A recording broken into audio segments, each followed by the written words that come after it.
Hi, welcome to Math Minute. My name is Adam, and today we're going to be talking about the derivative as a function.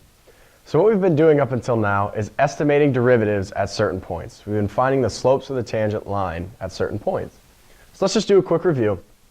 And this right here is actually really important because you're going to be hearing a lot of these words used interchangeably throughout the class and through the next few weeks. So what this is the instantaneous velocity, which is the same as the rate of change, which is the same as the slope of the tangent line, which is the same as the derivative at a point. Why do we use all these different terms? I don't know, but we need to know it. So we're picking all of these at specific points, say x equals a. So what we want to do is we want to take all of these slopes that we found of the entire function and put it together. It's kind of confusing, isn't it? Well, let's do an example.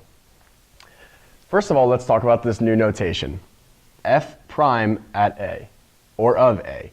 This is the actual slope of a function at a point of the tangent line.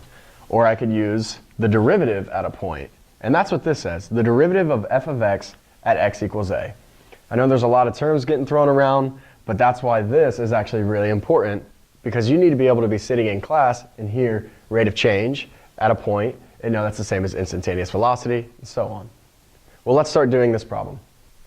So what I want to do with this is now, like I said before, we found derivatives at all these different points. So let's just talk about what this one is. If we had a tangent line here, it would look something like this.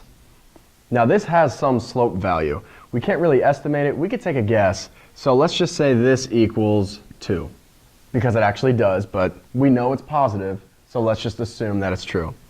Now this over here, this also has a tangent line. This slope, as you can kind of imagine, as this is symmetrical, this is going to be -2.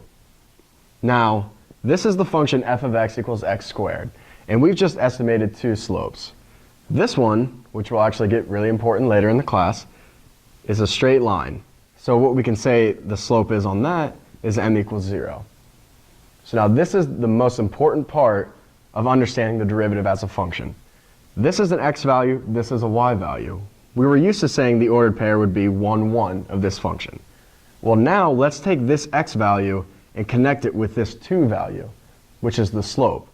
So we're going to go over here, and now instead of plotting x, y values, we're going to plot x and m values. So this axis is still x, and this is going to become m. So let's take 1 and the slope 2. So 1, 2. Now let's take this. The ordered pair was 0, 0.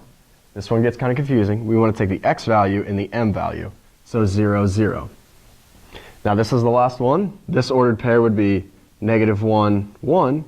So we want to take this x value and this m value. So -1, -2. So if you remember from a while ago, we were able to kind of graph this. This actually becomes a straight line.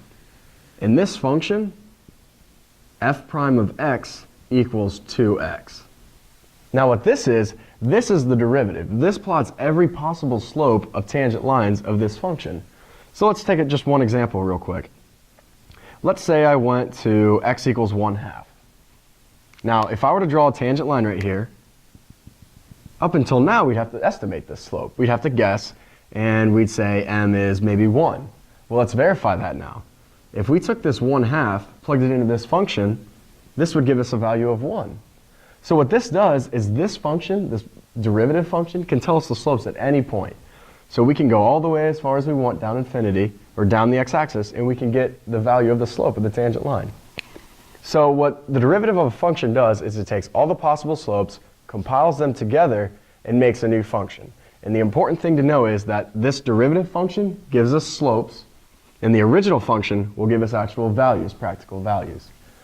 So this is a really important video. Hopefully it's been helpful making the derivative as a function a little more clear, and we'll see you next time.